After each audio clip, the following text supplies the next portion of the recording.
Hi, welcome to my channel. ಇವತ್ತು ಮೆಂತ್ಯ ಸೊಪ್ಪಿನ ಚಪಾತಿನ ಹೇಗೆ ಮಾಡೋದು ನೋಡ್ಕೊಳ್ಳಿ. ಗೋಧಿ ಹಿಟ್ಟು, ಮೆಂತ್ಯ ಸೊಪ್ಪು, ಜೀರಿಗೆ, ಕೊತ್ತಂಬರಿ ಸೊಪ್ಪು, ಕ್ಯಾರೆಟು, ಒಂದು ಇಡೀ ಮೆಂತ್ಯ ಸೊಪ್ಪನ್ನ ಕುಯ್ದಿಟ್ಕೊಂಡಿರೋದನ್ನ ಹಾಕ್ಕೊತಾ ಇದ್ದೀವಿ.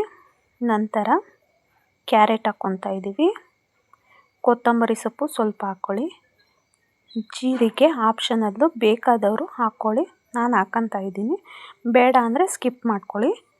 ನಂತರ ಉಪ್ಪು ಹಾಕ್ಕೊಂಡು ಕಲಸಿ ಎತ್ತಿಟ್ಕೋಬೇಕು. ಆಮೇಲೆ 2 ಸ್ಪೂನು ಎಣ್ಣೆನ ಆ್ಯಡ್ ಮಾಡ್ಕೊತಾ ಇದ್ದೀನಿ. ಆ್ಯಡ್ ಮಾಡ್ಕೊಂಡಿದ್ದ ನಂತರ ಖಾರದ ಪುಡಿ ಹಾಕ್ಕೊತಾ ಇದ್ದೀನಿ ಅರ್ಧ ಸ್ಪೂನು. ಮತ್ತು ಅರಿಶಿಣದ ಪುಡಿ 1/4 ಸ್ಪೂನ್ ಹಾಕ್ಕೊಳ್ಳಿ, ಸಾಕು, ಚೆನ್ನಾಗಿ ಬರುತ್ತೆ.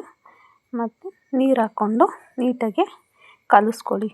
ಗೋಧಿ ಹಿಟ್ಟು ಎಲ್ಲನೂ ಚಪಾತಿ ಹಿಂಗೆ ಕಲಿಸ್ತೀರೋ ಆ ರೀತಿ ಕಲಸಿಟ್ಕೊಳ್ಳಿ. ನೋಡಿ, ಆ ರೀತಿ ಮೃದುವಾಗಿ ಬಂದಿರುತ್ತೆ.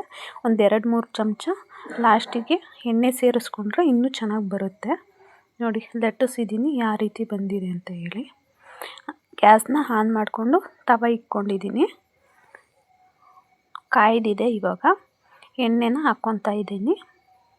ಎಣ್ಣೆ ಹಾಕ್ಕೊಂಡ ನಂತರ ಚಪಾತಿನ ಹಾಕ್ಕೊಳ್ಳೋಣ. 1-2 ನಿಮಿಷ ಬಿಟ್ಟು ನೀಟಾಗೆ ಇವಾಗ ಕಾಯ್ದಿದೆ.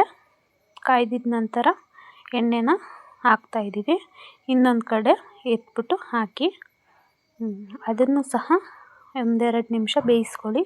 ನೀಟಾಗೆ ಬೇಯುತ್ತೆ. ನೋಡಿ ಎಷ್ಟು ಚೆನ್ನಾಗಿದೆ ಚಪಾತಿ ಅಂತ ಹೇಳ್ಬಿಟ್ಟು.